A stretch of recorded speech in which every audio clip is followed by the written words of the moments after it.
Et en réalité, en le préparant, je me suis rendu compte qu'on n'y arrivera pas. Et donc, on va parler aujourd'hui uniquement de la volonté. Et après, on parlera du plaisir si vous voulez la semaine prochaine. Pourquoi? Parce qu'en réalité, ça nécessite une petite introduction. Alors, la volonté, si vous voulez, on va rentrer directement dans le vif du sujet. La volonté est un vaste sujet qui a été traité par énormément de philosophes, par les psychanalyses, etc. Les psychanalystes, pardon. Donc, c'est un vaste sujet qui pourrait faire l'objet de différents traitements. Mais ce soir, on va choisir un traitement particulier et je vais vous expliquer lequel. Jusqu'à maintenant, tout ce qu'on a étudié dans les cours du dimanche soir, je vais vous utiliser un terme en hébreu et que je vais traduire en français. Ce terme en hébreu, c'est-à-dire c'est Kochot Nemim. Kochot Nemim en français, ça veut dire les forces profondes. Et la volonté, c'est ce qu'on appelle dans la Chassidoute et dans la Kabbalah, on appelle Kochot Makifin. C'est-à-dire c'est des Kochot, c'est des forces qui sont, qu'on pourrait dire, extérieures.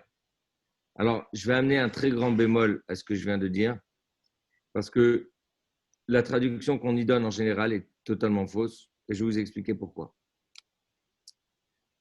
Le principe de Kochot Nimiim, c'est-à-dire les forces profondes qu'on a dans notre constitution, c'est un principe très simple. Je donne un exemple. Si je parle de la vue, quand je parle de la vue, forcément, il y a une énergie qui permet à l'œil de voir. Et cette énergie, elle est particulière par rapport à l'œil. Et ce n'est pas la même qui est dans l'oreille qui nous permet d'entendre. Donc, l'ouïe et la vue sont deux forces, deux capacités que nous avons. Et ces deux capacités sont distinctes. Admettons que demain, il y a un dysfonctionnement dans notre corps, Dieu préserve, et que l'énergie de l'oreille va dans l'œil, évidemment, ça ne fonctionnera pas. Et vice-versa, c'est exactement pareil. Donc, ce qui permet au corps de fonctionner convenablement, c'est quand les énergies particulières restent particulières. Justement, c'est ce qui les définit en tant que particularité. C'est le fait que ces énergies sont particulières. Donc, vous comprenez la définition de ce qu'on appelle Kochot Nimim. Kochot Nimim, c'est des forces profondes, mais pas uniquement parce qu'elles sont profondes, parce qu'elles s'habillent dans un organe précis, mais aussi parce qu'elles sont définies. En hébreu, c'est ce qu'on va appeler, on va donner une autre définition en hébreu, et dans le Chassidut, on donne une définition qui va s'appeler Itralkut. Itralkut, c'est-à-dire division, on va diviser. La force de l'œil va aller dans l'œil, la force de l'oreille ira dans l'oreille. Le goût, maintenant, on a beaucoup parlé du goût, de l'odorat, ça fait partie des forces que nous avons, des capacités que nous avons, des chushim, des sens que nous avons. Tous ces sens-là sont particuliers par rapport à un organe précis de notre corps. Prenons un petit peu maintenant de hauteur. Et là, c'est là que ça devient intéressant. Prenons un petit peu de hauteur. Qu'est-ce qui drive une personne au-delà de ce qu'on pourrait dire ses sens particuliers? Qu'est-ce qui permet à une personne d'avancer? C'est-à-dire, est-ce qu'il y a, d'abord c'est une question qu'on peut demander, est-ce que la personne a une force, une énergie, on pourrait dire, ou un talent, ou une dimension, voilà, c'est peut-être plus juste, une dimension, qui permet à une personne d'aller au-delà de ses sens, d'aller au-delà de ses forces particulières. Est-ce que ça existe? La psychanalyse, elle dit que ça existe, mais elle peut définir ça de différentes manières. La chassidoute, elle va définir ça avec deux forces. C'est vrai que ça fait longtemps qu'on a beaucoup posé la question de ce qu'on appelle Keter, le principe de Keter dans la Kabbalah, et comment ce principe s'applique à l'individu. Ce principe, c'est ce qu'on va appeler en hébreu Kochot Makifin. Et là, je vais vous expliquer pourquoi on le traduit très mal. Kochot Makifin, en hébreu, Makif, c'est-à-dire c'est ce qui entoure. D'accord? Quand on entoure quelque chose qui est entouré, on dit il est makif. D'accord? Mais aussi, il y a une autre façon de dire makif, par exemple. Si je suis dans un cours et j'écoute le professeur et que le professeur a l'air très, très intéressant, mais je plane totalement. Je l'écoute avec énormément d'attention, avec énormément de passion même, mais j'arrive pas à saisir ce qu'il est en train de dire parce qu'il parle de notions qui me sont totalement, on va dire, comment dirais-je, totalement, que j'ignore. J'ignore totalement. C'est des notions qui sont totalement étrangères. Vous comprenez? Alors, le professeur a l'air très intéressant, il est passionnant et je vais continuer à l'écouter. Je vais comprendre quelques bribes d'informations qu'il va donner, mais je ne vais pas saisir ce qu'il est en train d'expliquer. Ce qui veut dire que ce qu'il a dit et ce qu'il a enseigné va rester en moi d'une façon makif, extérieure. D'accord? Donc ça, c'est une forme de makif qu'on va dire superficielle. OK? Sauf que le makif dont on parle maintenant, ce n'est pas du tout cette catégorie de makif. C'est-à-dire ce niveau de superficialité, ce n'est pas du tout de cela dont il s'agit. Il ne s'agit pas du tout d'une force, il ne s'agit pas du tout de quelque chose qui est trop fort et qu'on n'arrive pas à saisir. Bien au contraire.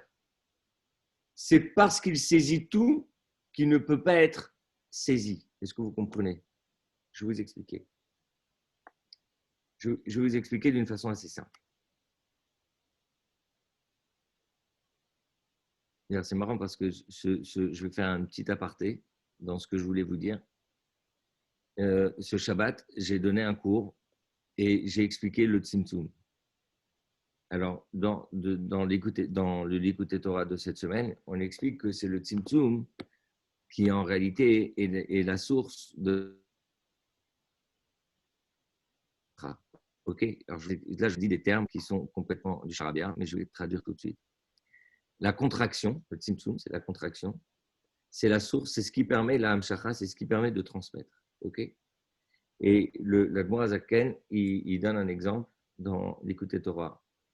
Et il explique que le professeur, quand il va enseigner quelque chose, pour qu'il puisse enseigner quelque chose, il faut qu'il bloque de l'information et qu'il puisse, on va dire, renfermer les informations qu'il a en lui et laisser passer un fil d'information.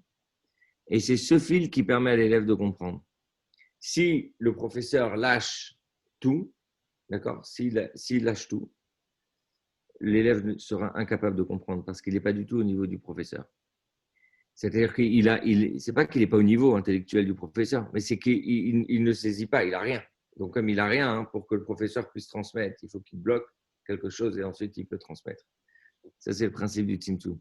Alors, pendant que j'étais en train de réfléchir, justement, j'étais en train de me faire un petit Tzimtzum dans ma tête et de me dire qu'est-ce que je vais bloquer comme information pour que je puisse vous transmettre celle qui est la plus pertinente par rapport à notre sujet.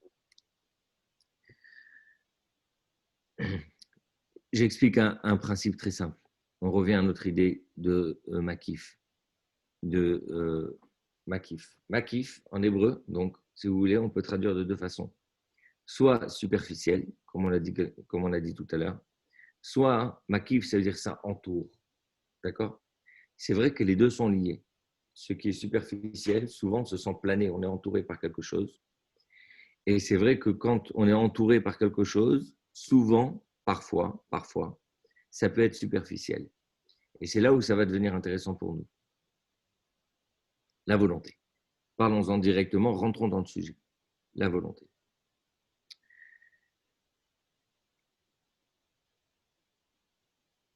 Il y a plusieurs, si vous faites Google et vous cherchez les expressions françaises, par exemple, sur la volonté, vous allez trouver un paquet de rien ne résiste à la volonté ou vouloir ses pouvoirs, etc. Bon, qu'est-ce que ça veut dire tout ça? D'accord? Alors, La volonté, c'est une capacité, c'est quelque chose que nous avons en nous, qui en réalité, on va parler de la première étape. La volonté, c'est ce qu'on va appeler un koach makif, c'est-à-dire c'est une force qui englobe tout pour une raison très simple. La première raison, c'est que quand je veux, je veux. C'est-à-dire que quand je veux quelque chose, on ne peut pas définir, on ne peut pas dire je veux quelque chose, mais c'est ma main qui veut, ou c'est ma tête qui veut. Quand je veux le vouloir, ça prend l'entièreté, si je peux me permettre, de notre entité. Ça va plus loin que ça. L'exécution de la volonté se fait de façon instantanée à tous les niveaux de notre être. C'est-à-dire qu'il n'y a pas de différence dans l'exécution de la volonté, que ce soit la main, que ce soit le pied, que ce soit la bouche, etc., ou les yeux, peu importe, ou la tête. Je m'explique. À partir du moment où, par exemple, je décide de parler, ma bouche, elle va tout de suite commencer à parler. D'accord? Si je décide de bouger la main, comme maintenant, je bouge la main. J'ai pas besoin, il n'y a pas de temps entre la volonté que ma main bouge et le mouvement de ma main. De la même façon, pour mon pied, par exemple, quand je décide de bouger mon pied, eh bien, ça se fait immédiatement. Du fait que ça se fait immédiatement, ça veut dire que la volonté, même si on ne peut pas dire que la volonté se trouve dans le pied, c'est vrai, ça serait une des phrases les plus absurdes qu'on pourrait dire. Néanmoins, l'exécution de la volonté englobe l'ensemble de la personne. Il n'y a pas d'exécution de volonté, on va dire, qui se dissocie en fonction des sens ou en fonction des membres ou des organes d'une personne. D'accord? Ça, c'est la base. Ça, c'est la base de ce qu'on va appeler ratson, la volonté. À la grande différence, par exemple, si je dis que j'aime quelqu'un, je peux tout à fait, dans mon cœur, je peux aimer quelqu'un, et après, je peux réfléchir, et je ne trouve pas de raison de l'aimer. Vous comprenez? Il peut y avoir un décalage entre mon cœur et mon esprit. Et dans la volonté, il n'y a pas de décalage.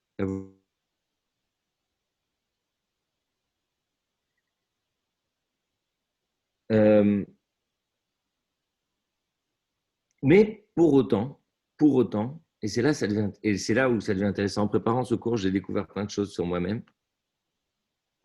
Parce que j'ai sorti un paquet de bouquins. Je ne vous montre pas tous les bouquins que j'ai sortis pour préparer ce cours, mais il y en a plein.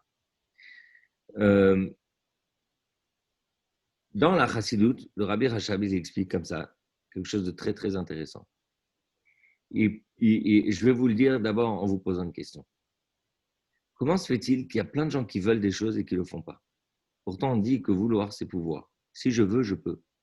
Comment se fait-il qu'il y a plein de gens, par exemple, allez, c'est l'été, il y a plein de gens qui se sont donné un body challenge, il fallait arriver à la plage avec tant de kilos sur la balance. Et ils n'y arrivent pas. Pourquoi ils n'y arrivent pas?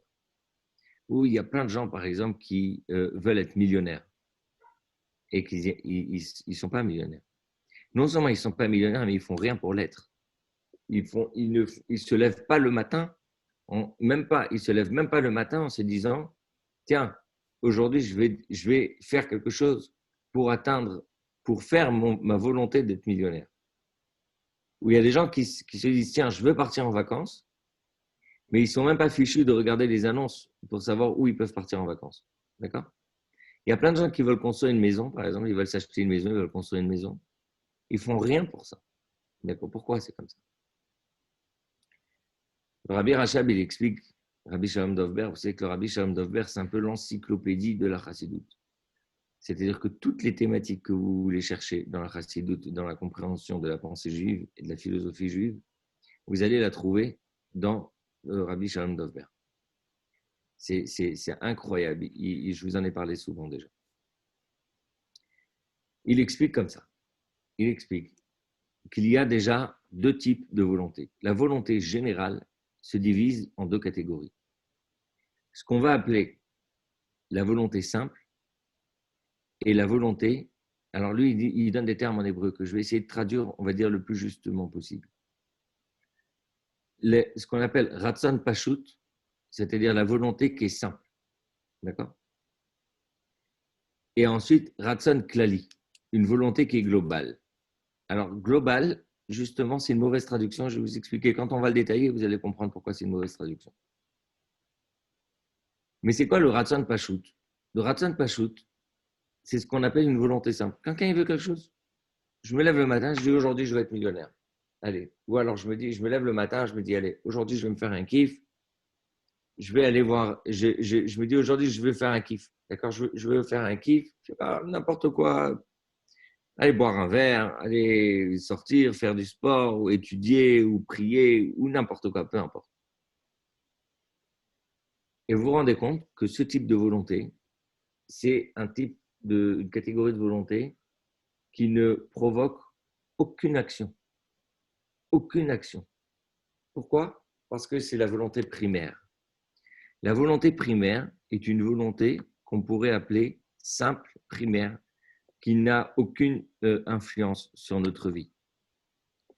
Pour faire en sorte qu'une volonté puisse avoir de l'influence sur notre vie, il faut autre chose que la volonté. Il faut la volonté du détail. Alors, il faut la volonté du détail. Mais la volonté du détail, voyez-vous, telle qu'elle est définie dans Chassidut, c'est ce qu'on appelle la volonté klali, globale. Mais quand on utilise le terme global, ce n'est pas pour nous dire que c'est une volonté globale, c'est-à-dire qui ne se soucie pas du détail. Bien au contraire. La globalité inclut l'idée que dans quelque chose de global, il y a des détails. Justement, c'est ce qui fait la particularité de la globalité.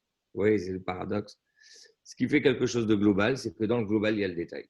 Voilà. Donc, c'est-à-dire que ce n'est pas quelque chose qui est simple, ce n'est pas quelque chose qui est, on va dire, je me lève le matin et je me dis, tiens, j'ai envie. Non. J'ai envie de quelque chose de précis. Alors, je vais vous donner un détail. Je vais vous donner une illustration de cette idée-là. Qu'est-ce qui fait d'une volonté quelque chose de concret, c'est-à-dire de quelque chose qui va pouvoir se traduire par quelque chose de concret? C'est le fait que je vais détailler ma volonté. Vous comprenez? Ou alors le fait que je vais détailler les moyens pour mettre en œuvre cette volonté. Ça, c'est quelque chose de révolutionnaire. C'est-à-dire que la différence entre ceux qui arrivent à ce qu'ils veulent et ceux qui veulent et qui restent des gens qui veulent toute leur vie parce qu'ils veulent des choses, mais ils n'y arrivent jamais, eh bien, on peut les dissocier en deux catégories. Il y a ceux qui veulent, donc ceux qui ont envie, ils disent j'ai envie, je veux, j'en sais rien moi, quelqu'un peut dire voilà, je veux bosser, d'accord, mais de les faire verbaliser ce qu'ils veulent mettre en œuvre pour arriver à ce qu'ils veulent. Vous comprenez la différence? Vous leur dites, très bien, tu veux une maison, très bien, tu as envie de t'acheter une maison, c'est une très bonne idée. Est-ce que tu sais, est-ce que tu la visualises? Est-ce que tu sais comment tu la veux, cette maison?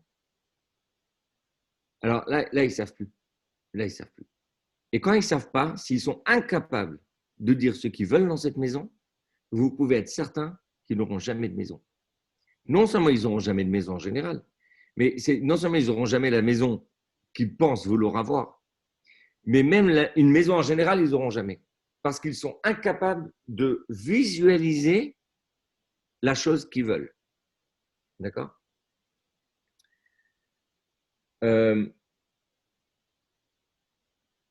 Cette idée-là de volonté visualisée, d'accord? C'est-à-dire c'est une volonté détaillée. Ce détail de la volonté, c'est ce qu'on va appeler Ratzon Klali, global.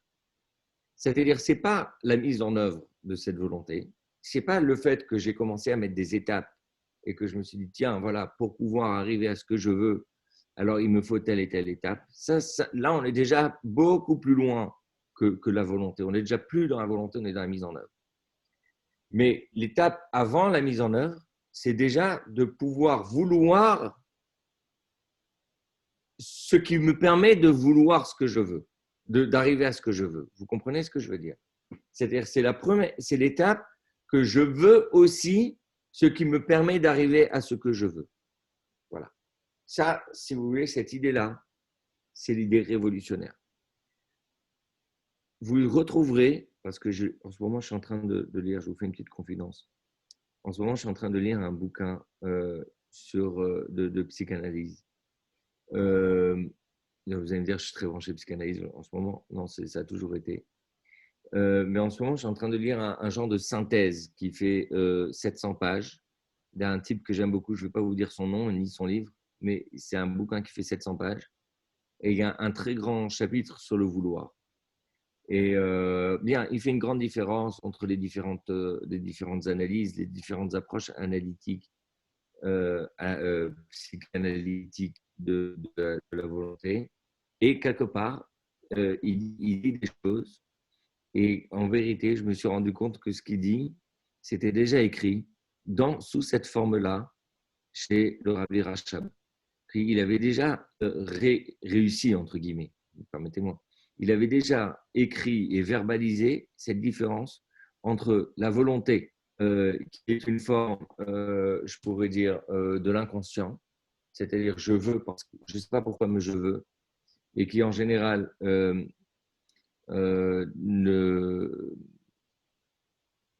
est vaine, est inefficace. Mais on viendra après sur la raison de la volonté, on reparlera un petit peu plus tard là-dessus. Et la volonté qui vient et qui permet de mettre en œuvre des choses, et que ça, c'est une volonté qui est détaillée. D'accord? Alors maintenant, si vous réfléchissez 2 minutes à cette idée-là, vous réfléchissez à tout ce que vous avez réussi à faire et à toutes les choses que vous avez envie de faire et que vous n'arrivez pas à faire, et vous vous posez la question pourquoi est-ce que c'est comme ça? Vous allez remarquer que la différence entre les deux est exactement celle que je viens de dire. Il y a la volonté qu'on appelle le ratson pashut, d'accord? Donc le ratson pashut donc comme on a dit, le ratson pashut, c'est-à-dire je veux quelque chose, d'accord? Moi je veux gagner au loto, d'accord? Bon, mais je joue pas au loto. Donc si je joue pas, je peux pas gagner. Et même pas de devoir jouer. Je veux gagner au loto, mais dans ma vie, j'ai jamais joué. Donc, on va dire, à la limite, cette volonté de gagner, c'est une volonté qui est insolente. Okay. Après, il y a celui qui veut gagner et qui ne va pas encore jouer au loto, mais qui sait que pour essayer de gagner au loto, il a besoin de jouer. Vous comprenez? Et lui, il n'a pas encore prévu d'ailleurs de jouer. Mais il veut gagner et il a compris que pour gagner, il faut jouer. Voilà. Donc lui, il a des chances d'y arriver parce qu'il a compris que pour gagner, il faut jouer. Le type qui veut juste gagner, mais il n'a pas compris qu'il faut jouer, alors il ne pourra jamais gagner. D'accord?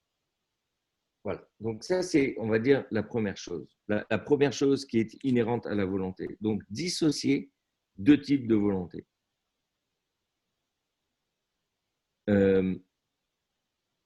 Ensuite,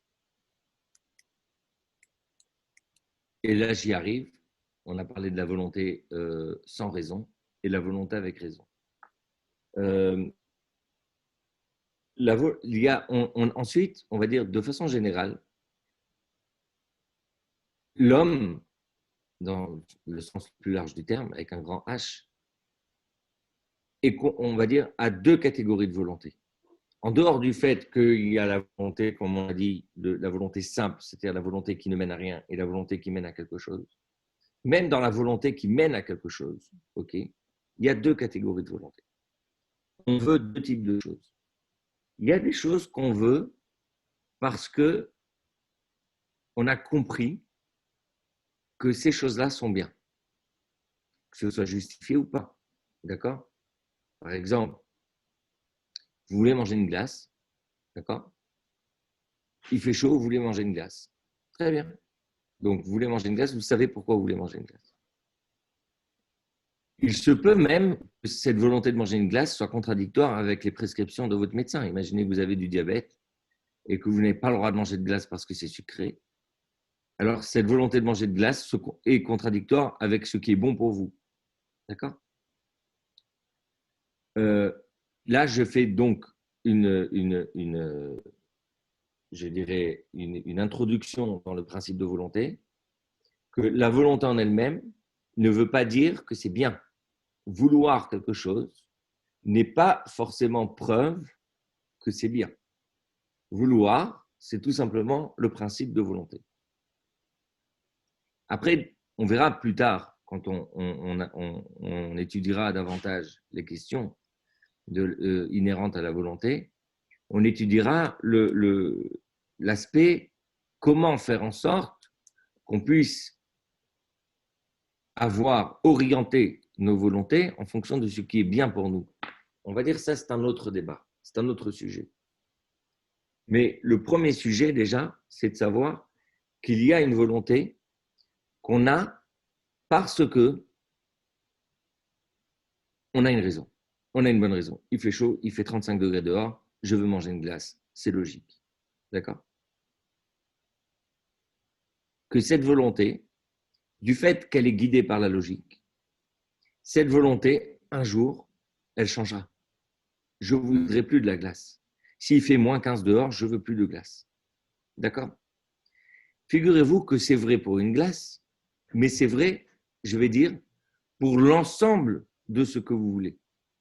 D'accord? Je donne un exemple. Aujourd'hui, vous vous réveillez un matin, vous vous dites, aujourd'hui, je veux m'acheter une villa. D'accord? J'en ai marre de vivre dans un appartement, de dépendre du syndicat, etc., de la copropriété. J'en ai marre. J'ai des problèmes avec la porte le vendredi soir, le Shabbat, etc. Je veux vivre dans une maison indépendante et être indépendant et faire ce que je veux chez moi, avec un jardin, etc. Bien. Donc, vous avez cette volonté. Vous l'avez verbalisée, vous l'avez visualisée, tout est bon pour y aller. Sauf que cette volonté, elle est motivée par une raison qui est logique, ok, et qui est justifiée. Maintenant, il s'avère que moi, je viens vous voir et je vous dis, écoute, David, c'est top. C'est vrai que de vivre dans une maison, c'est super. Mais écoute, vivre dans une maison, ça veut dire que tu dois prendre en charge tout seul l'ensemble des frais de l'entretien, que tu dois être un minimum bricoleur parce que tu n'auras pas le syndic et la copropriété qui va réparer la porte à chaque fois qu'elle va grincer un petit peu.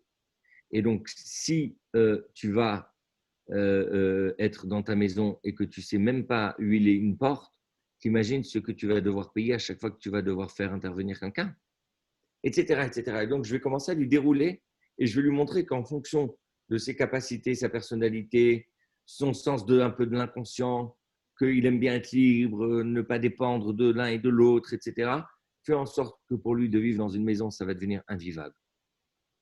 Alors, il est évident que changera d'avis. Il va peser, on va dire, l'avantage et l'inconvénient par rapport à sa motivation. Et sa motivation de vivre dans une maison va fortement baisser et il va peut-être renoncer à cette idée. Donc, vous comprenez que toute volonté qui a une raison, la raison même peut faire changer ma volonté.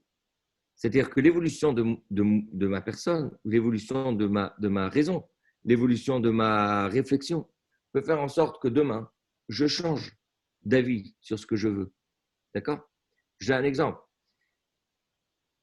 Un fumeur qui a envie d'arrêter de fumer et qu'il y a une étude qui a démontré que le tabac était bon pour lutter contre le coronavirus, alors il va juste attendre que le coronavirus y passe pour arrêter de fumer et peut-être qu'il n'arrêtera jamais parce qu'il se dira, bon, c'est vrai que pendant des années, on m'a bassiné que fumer, c'était mauvais pour la santé. Voilà que j'ai trouvé un avantage à la cigarette, alors je n'arrête pas.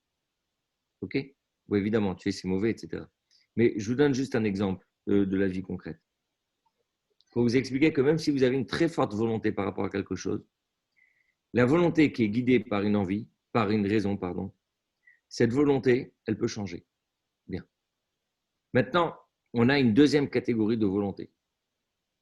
Cette volonté, elle peut être encore beaucoup plus puissante. C'est la volonté têtue. C'est quoi la volonté têtue? C'est vous voulez quelque chose parce que vous voulez quelque chose. Et je dirais c'est une volonté dont vous n'avez pas de raison. D'accord? Qu'est-ce qui pourrait illustrer une volonté qui n'a pas de raison? S'il y a quelqu'un qui veut m'aider ici, est-ce que ça vous est déjà arrivé de vouloir quelque chose et vous ne savez pas pourquoi vous le voulez?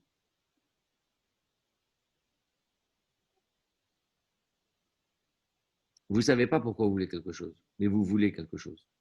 D'accord? Mettons qu'on pourrait donner un exemple. On pourrait donner un exemple de la vie qui serait plus simple à comprendre.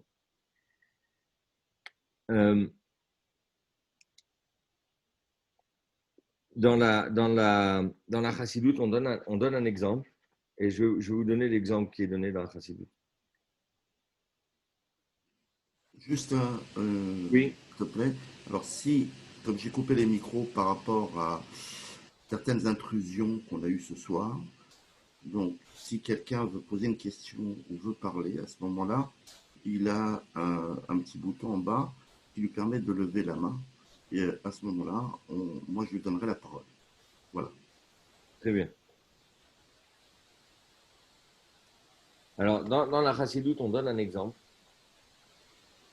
Et c'est un exemple, on va dire, qui peut-être on a du mal à nous identifier à cet exemple. Pourtant, il revient souvent. Alors, je vais vous expliquer. Ah oui, il y a quelqu'un qui dit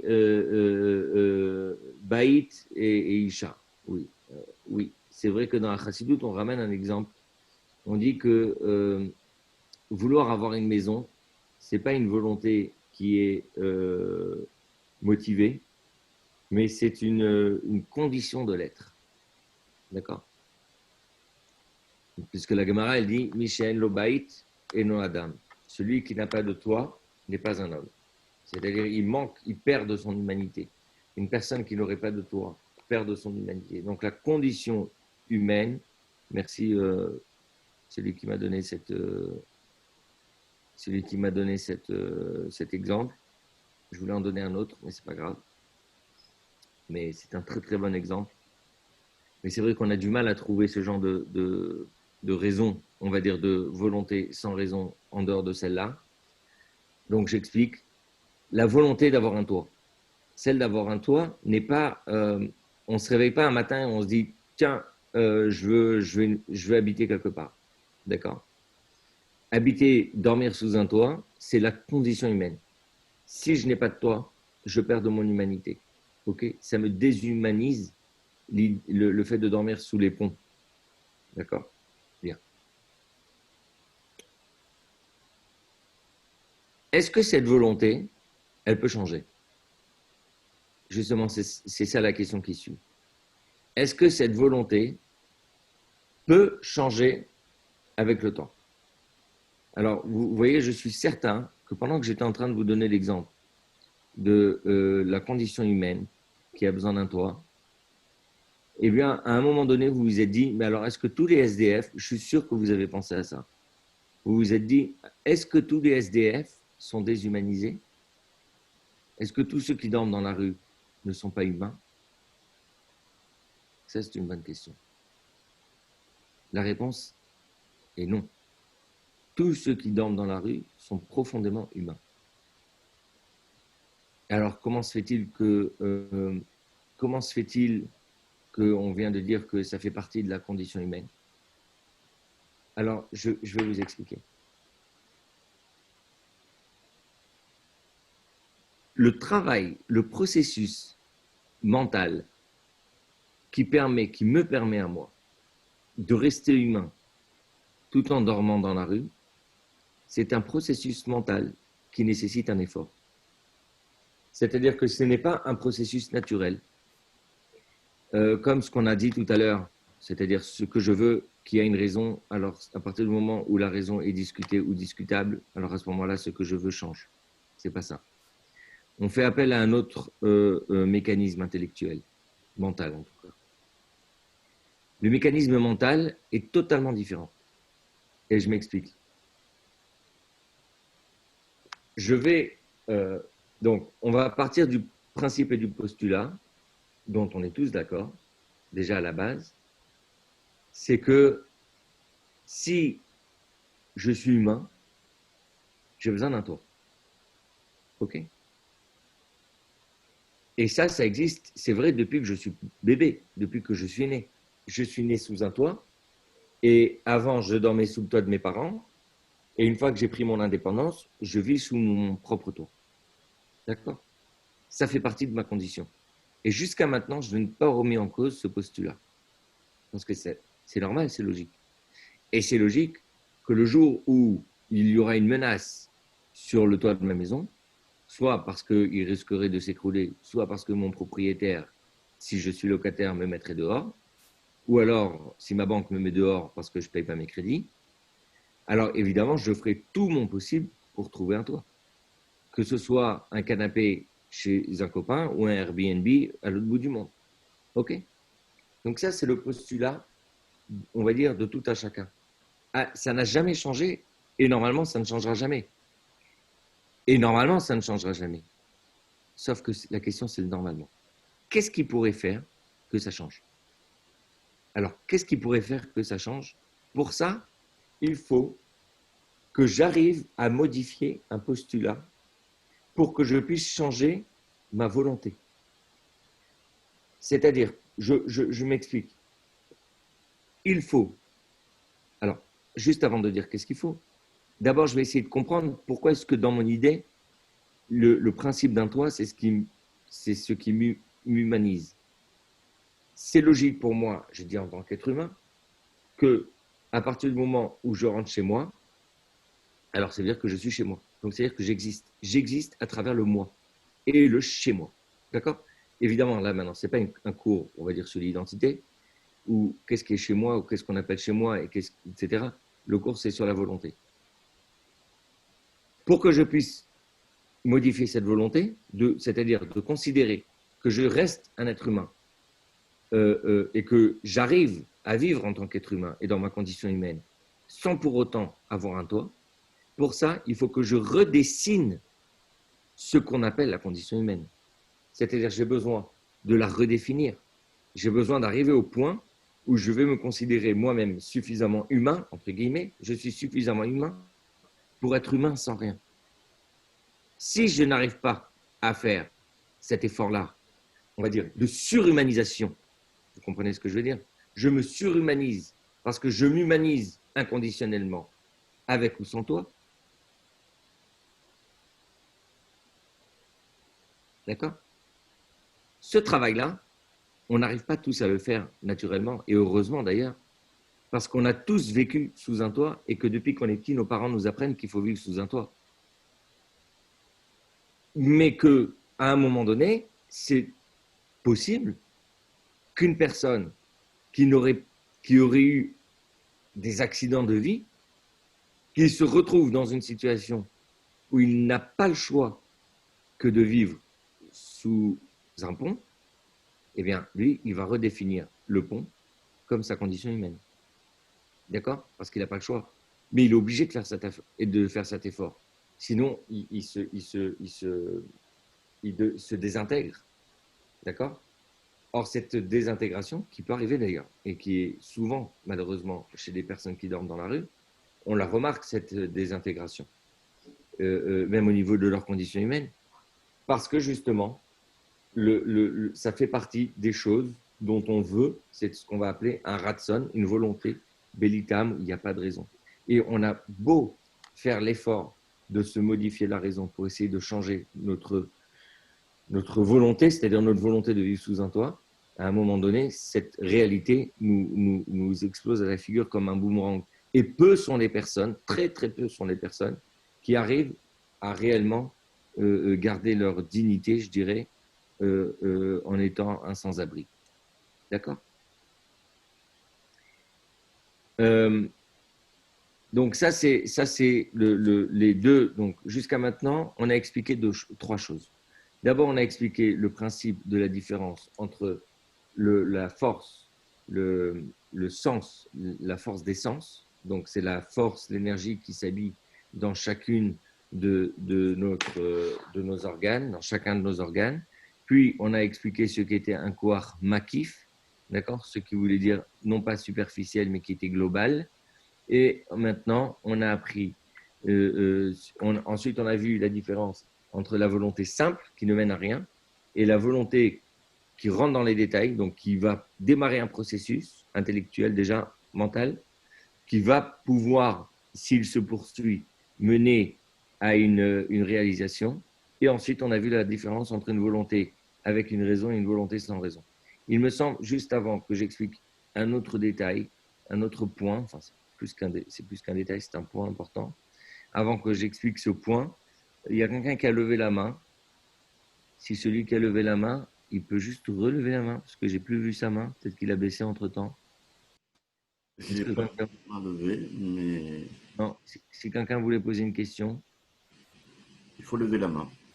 Ok, alors je vais expliquer. Alors, ok. Alors, je vais essayer juste d'avancer encore sur un autre point.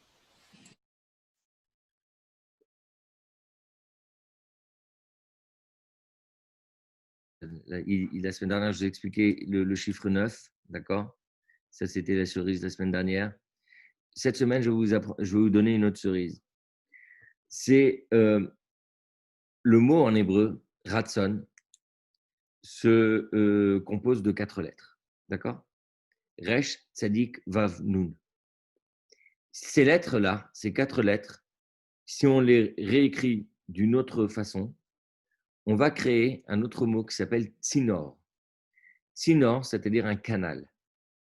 Ce qui veut dire, je vais vous expliquer, il y a un grand principe. Vous voyez qu'on n'a pas pu coiffer, parce que c'est très difficile de coiffer tout le sujet de la volonté en une fois. Mais la volonté a une puissance énorme. Je vais vous expliquer un truc. Est-ce que vous avez déjà, qu'est-ce qui fait ici parmi nous, qu'est-ce qui a l'habitude de faire du sport? De façon, je dirais, pas juste monter des courses à la maison, mais qui fait réellement du sport. Alors, je ne dis pas un sport de compétition, mais un sport, soit vous faites un footing et vous avez l'habitude de faire une performance, c'est-à-dire que vous courez, par exemple, 50 minutes, 1 heure, vous arrivez à courir 10 km à l'heure, ou alors vous faites un sport de combat, ou alors vous faites un sport où il y a, je dirais, c'est un vrai sport, d'accord? Vous remarquerez que tout est une histoire de volonté. Je m'explique. La volonté ouvre un canal. Ça, c'est le principe.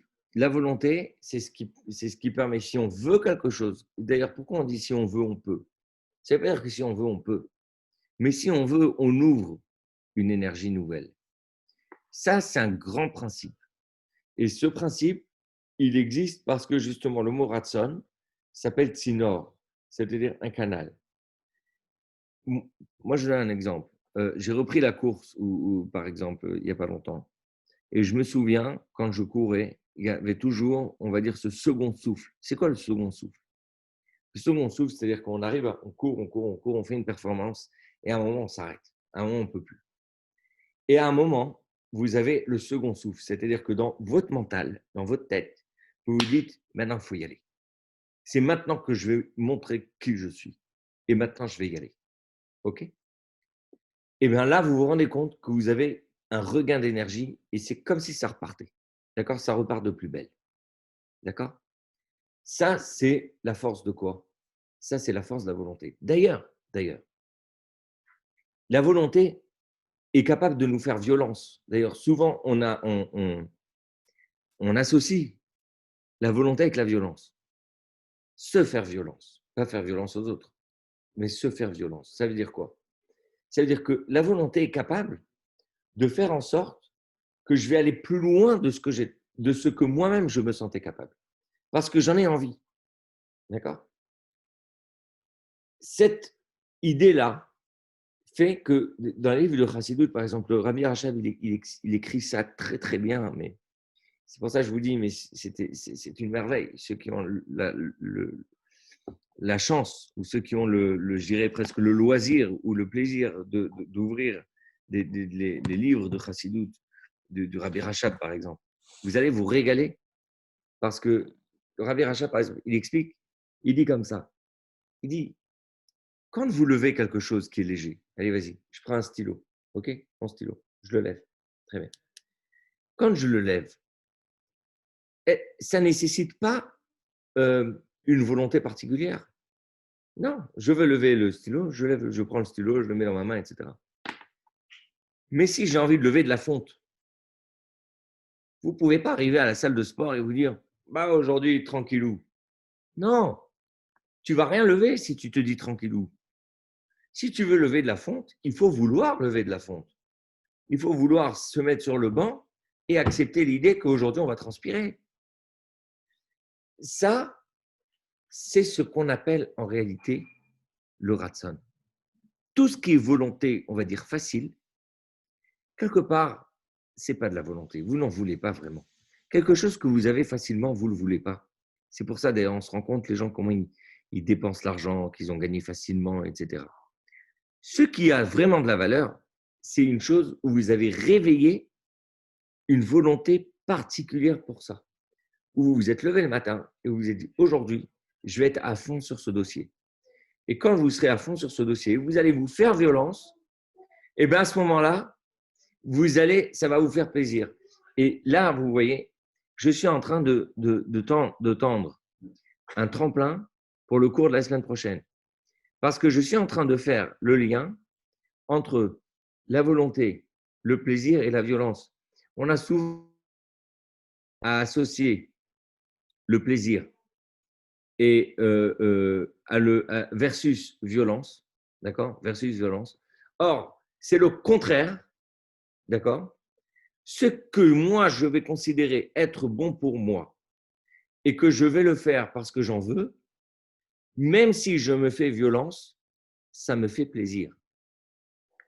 Et Jean-Philippe Maurer, qui me suit sur Facebook, il est d'accord parce qu'en plus, lui, c'est un coureur de fond. Et il connaît ce principe-là. C'est que si j'arrive à réveiller ma volonté et que ma volonté arrive à me faire violence, alors je dévoile le vrai plaisir. La satisfaction, le plaisir qu'on a quand on a couru, par exemple, on a fait une performance, 10 km, 15 km, ou un coureur de marathon qui arrive à la fin, qui va s'écrouler sur la ligne d'arrivée, vous n'imaginez pas dans quel état de plaisir il est. Il est dans une forme d'extase. D'extase. Pourtant, il s'est fait violence. Mais parce qu'il est arrivé avec son plaisir. Et parce qu'il est arrivé avec sa volonté. Et c'est quelque chose d'incroyable.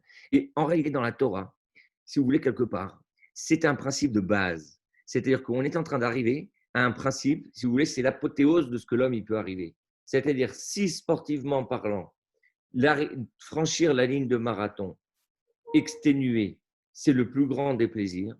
Spirituellement parlant, celui qui est capable de se faire violence par rapport à ses volontés ou ses tentations, et qu'il a réussi à vaincre ce qu'on va appeler son mauvais penchant, et il a réussi à faire ce qu'il voulait vraiment, c'est-à-dire qu'il a réussi à se faire violence par la force de sa volonté, alors là, il se provoque à lui-même le plus grand des plaisirs.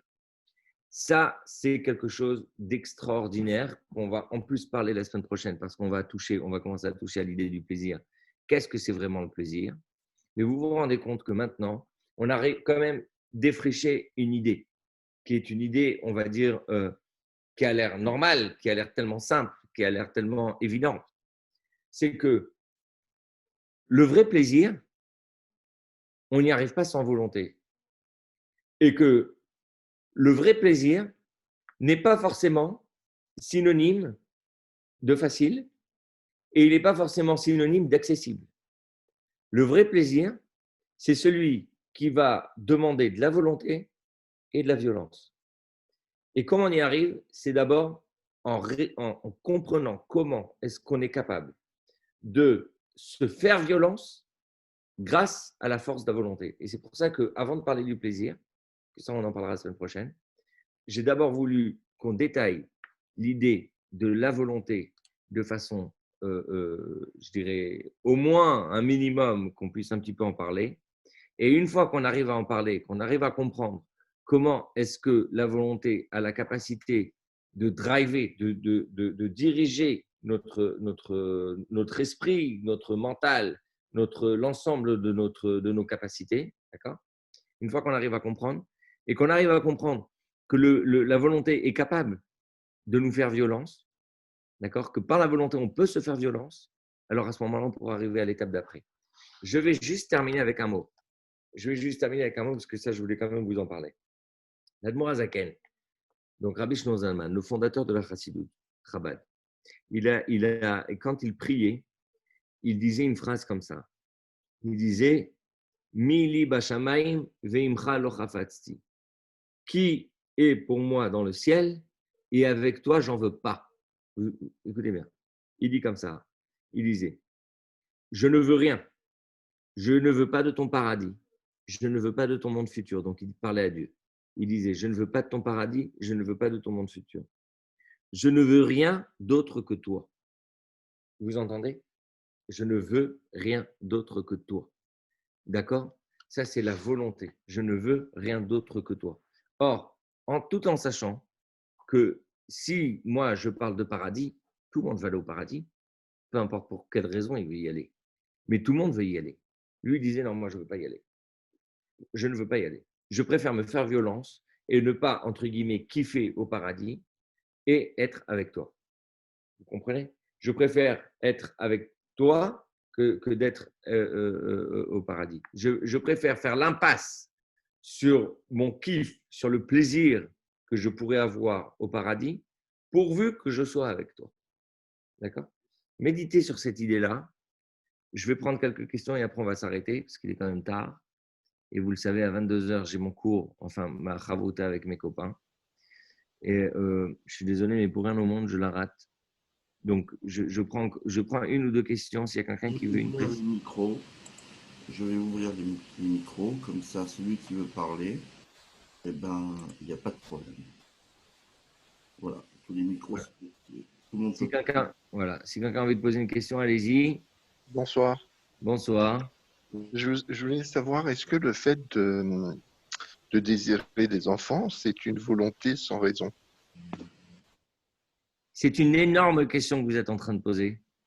C'est une énorme question. Alors, je vais vous répondre d'après la chassidoute, qu'est-ce qu'on répond? La réponse est ambiguë. Je vais dire oui et non. Tout dépend de ce que… Alors, je vais faire un petit préalable. Je vais devoir parler des hommes et des femmes. À chaque fois que je parle des hommes et des femmes, je dis toujours, je parle du féminin et du masculin. Je m'explique. La Torah, elle a donné une mitzvah aux hommes elle a dit pour vous. Dieu, il a donné la mitzvah à Adam. Il lui a dit pour vous, multipliez-vous. Par contre, il n'y a aucune mitzvah d'après la Torah. Si vous regardez dans Shulchan Aruch, il n'y a aucune mitzvah pour une femme de se marier. La seule mitzvah de se marier, c'est à l'homme. Évidemment, l'homme ne peut pas se marier sans une femme. Mais pour autant, l'homme a la mitzvah de se marier, la femme n'a pas la mitzvah de se marier. Pourquoi est-ce que la femme, elle n'a pas le devoir de se marier et l'homme a le devoir de se marier? À cause justement de la question que vous venez de poser. La question que vous venez de poser est une question fondamentale. Je vais vous expliquer. Imaginez-vous que la psychologie et la psychanalyse moderne, elle a découvert que ça existe un principe qu'on appelle l'instinct maternel. On n'a jamais découvert l'instinct paternel. Jamais. On n'a jamais découvert l'instinct paternel. On a juste eu une ministre de l'égalité qui a un jour voulu penser que les hommes ils devaient avoir les mêmes congés que les femmes. Parce qu'évidemment, pour que les hommes ils puissent comprendre ce que c'est un gosse. Donc les congés maternité, d'accord? On appelle ça le congé paternité. Je ne porterai aucun jugement là-dessus. Mais juste pour vous expliquer un truc, que c'est tout à fait normal qu'une femme, on n'a pas besoin de lui dire d'avoir des enfants, pardon, parce que instinctivement, elle va en avoir. Et à la limite, si on lui dit, c'est presque une insulte. C'est presque qu'on est en train de lui dire, mais pourquoi tu me dis? C'est une évidence. Une femme, je dirais, vraiment, je ne rentre pas dans certains détails. Je pourrais, alors là, je suis obligé de vous dire un truc, mais je pourrais écrire un livre sur les personnes, les femmes que j'ai côtoyées dans différentes circonstances, qui n'avaient pas d'enfants et qui parfois n'en voulaient pas également. Et ça m'a toujours fasciné d'essayer de comprendre pourquoi elles n'en voulaient pas. Et j'ai toujours compris que derrière cette non-volonté, il y a quelque chose de très profond, de l'ordre du traumatisme, etc. Donc, je ne veux pas faire de généralité, de dire que toutes les femmes qui ne veulent pas d'enfants sont détraumatisées. Ce n'est pas dans mon genre. Mais on va dire, généralement, la plupart des femmes ont instinctivement la volonté d'avoir des enfants. D'accord? Ça fait partie instinctive. Donc, on pourrait dire que c'est une volonté qui n'a pas de raison. D'accord? Mais ça fait partie de leur condition. La condition féminine, peut-être parce que c'est la fonction féminine, alors ça crée la condition. Ça, c'est un autre débat, on pourra en reparler un jour. En tout cas, pour l'homme, ce n'est pas une évidence. Les hommes, ils veulent peut-être avoir des enfants. D'accord? Ils veulent peut-être avoir instinctivement des enfants parce que ça, c'est ce qu'on a vu la semaine dernière.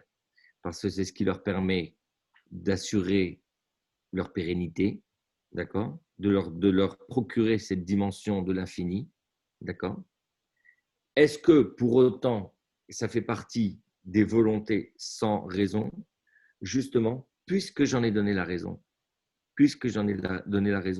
c'est forcément une volonté, enfin forcément, je mets des bémols toujours sur ces sujets-là, qui sont parfois très sensibles.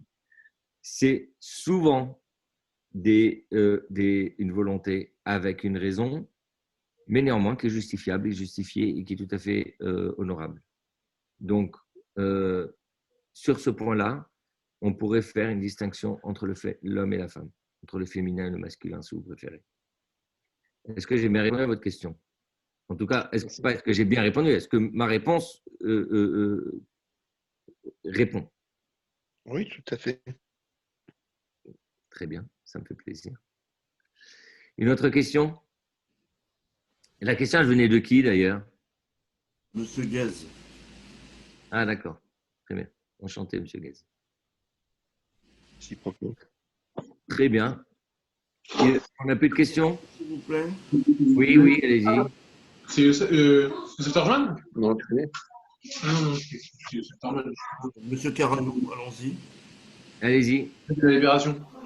Chabad, merci beaucoup, allez-y. Merci. Merci d'avoir suivi le cours. Je vous donne rendez-vous la semaine prochaine, à la même heure, même endroit. Si Dieu veut, Bezrat Hashem. Shabbat tov. Merci À bientôt. beaucoup, Zach. Allez, au revoir.